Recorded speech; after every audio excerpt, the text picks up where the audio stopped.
What's good, YouTube? It is the one and only Fourth and Goal, better known as Rigby, man, and we are back again with another video, man. And in the last video, we talked about the 2023 Detroit Lions and what they need to address, and so I had a lot of fun making that video. And in this video, we're going to talk about the Atlanta Falcons and what they need to address, as you can see by the title. Now, first and foremost, super excited. We hit 5 subscribers, man. I really appreciate it, everybody who stop by and subscribe and watch my videos, and hit the like button. If you guys want to help me continue to grow, hit the like button, hit the subscribe button, push, share it to your friends and things like that, man. I'm very grateful. I just want to say thank you, and I love you guys. So let's get straight into the video. Now, in the Lions video, I did about 4 things that need to be addressed, and I'm going to keep that formula. Now, the first thing the Falcons need to address is the running back issue. Now, yes, I understand that Tyler, he had about 1,000 yards, but Cordell Patterson, he's about 31, about to be 32 if he's not already.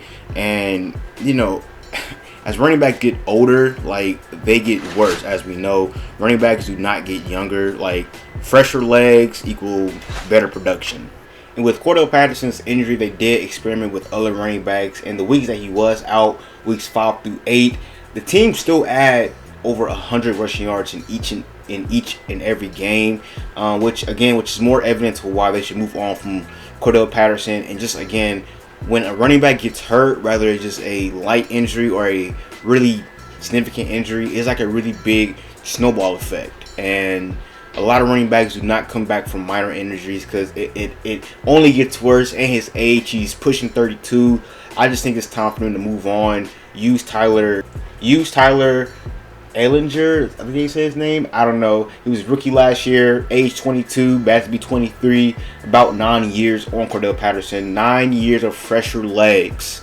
And quite honestly, looking at the draft, you got guys like Bijan Robinson. You have the guy from Alabama, Jahmyr Gibbs, Tank Bigsby from Auburn. And I just think fresher legs is more production. And I just think they should get a guy from the draft, or if they want, they can get a guy like Miles Sanders, Saquon Barkley from the free agency market if these teams don't re-sign them.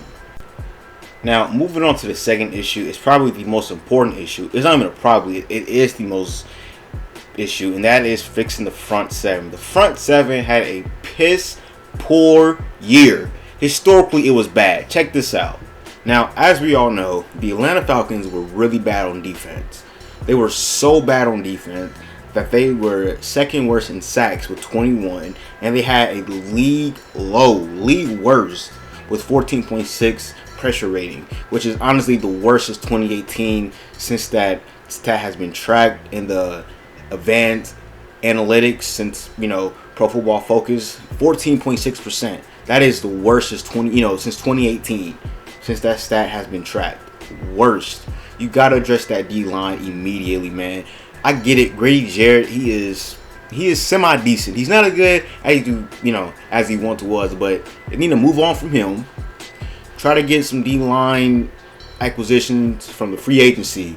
The draft has some really big names. You have, in the free agency market, you got Fletcher Cox, Javon Hargrave, Robert Quinn. Yes, these are all Eagles because, I'm an Eagles fan. And then you have guys in the draft like Jalen Carter from Georgia, Miles Murphy from Clemson, Tyree Wilson from Texas Tech, Byron Breesy from Clemson again, and many more other names. Now, yes, those guys are in the first round, and quite honestly, they need to use their first round pick on the D-line, immediately, because that is the worst spot on the team. And just looking at the D-line, besides Grady Jarrett again, because he's still a really good defensive tackle, the only other guy that had semi-production was Lorenzo Carter, and even him, he did not do all that good. He only won 9.8% of his pass rush sets. 9.8. That is piss poor bad. And then everybody else didn't really do anything too good. And again, 14.6 a pressure rating. That is abysmal. You got to get that fixed immediately. When you get to the quarterback, when you apply pressure, when you can south them on first down and second down with the run game, the defense it gains more confidence, right? Yes, I don't care how good AJ Terrell is. I don't care how good Casey Hayward was or things like that.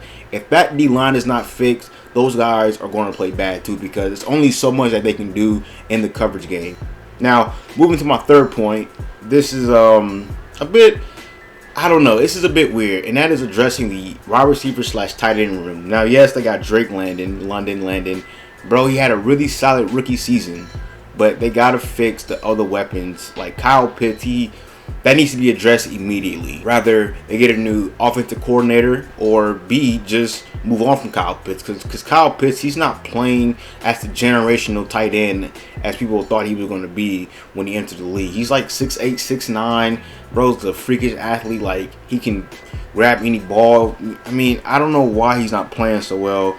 But they need to, get some more weapons for Desmond Ridder when he starts being the number 1 quarterback. And looking into the free agency class, you have guys like Mecole Hardman, Marvin Jones, Juju Smith-Schuster, guys that they are perfect fits with Drake London, and it'd be perfect targets for someone like Desmond Ridder. And I think Kyle Pitts, he can be that security target for Desmond Ridder if they just utilize him correctly. Like, I remember when the season first started, I'll try and find it. He had like 2 targets in like 15 yards or something like crazy, and it was like he's just not being utilized correctly, in my opinion.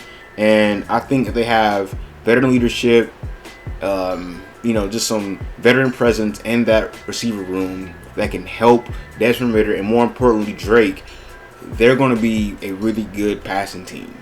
And last but not least, man, this is sort of minor, but I think it needs to be addressed immediately, and that is finding a number 2 corner to pair with AJ Terrell. Now, as we all know, AJ Terrell, heading to 2023, will be his 4th season. His rookie season was pretty bad, and then in 2021, he had a really great year. Like, it was a historic year, but the thing is, he's not a good traveling corner. 2022, when they got their new defensive coordinator and they played like a cover 2 style defense, he was on the left side majority of the time, and he played really great, man. As you can see from his 2022 stats, like, bro was balling out. But in 2021 he was balling out, but in 2022, like, they moved him to the slot, they moved him to the box, the right, left, like safety sometimes, and he had a down year. I'm not going to say a bad year, but it was a down year from what his second year was. And quite honestly, if they get that number 2 spot secured with another guy, whether it's in the draft, whether it's someone from free agency market, I think like someone like James Bradberry, I think they can sign long-term deal, veteran leadership. Bro is a really good corner in my eyes. He's a top 5 corner just in my eyes. And if they bring him alongside AJ Terrell, I think that'll be a really good pairing. But the downside is, that's a premium corner, and I don't think they want to pay.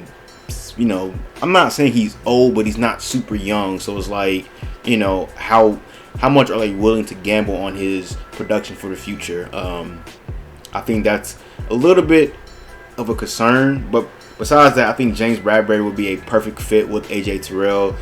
He can gamble. He can lock down some guys. He can, a really good number 2 corner for the Eagles at times, like a really good number 2 corner. Or if you look in the draft, they can get someone like a Julius Brents in the 2nd or 3rd round. I read some reports on him. He's a really good cover 2 corner. That's what I've read.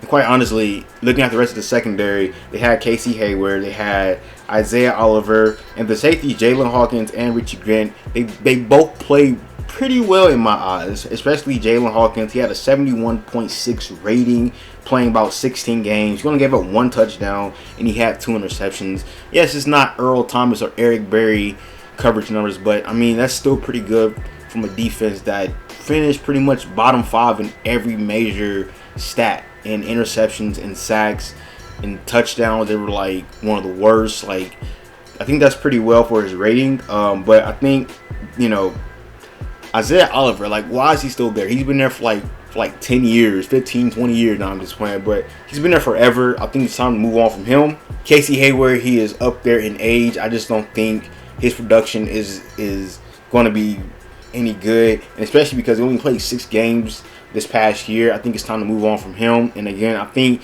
someone like a James Bradberry, if they're willing to pay him max money or upwards like Jalen Ramsey money, I think it's worth it. Quite honestly, I don't think his production should be really in question like that. But hey, those are just my opinions and my thoughts. Here are the 4 things that we need to address. Number 1, find another running back. Number 2, address the historically piss poor front 7. Number 3, find more weapons. And number 4, get a better corner number 2 or find a better corner number 1. But hey, those are my opinions, man. If you like the video, make sure you like, comment, and subscribe. And thank you again for 5 subscribers, man. More content will be out. This is 4th and Goal, and I'm out, man. Peace.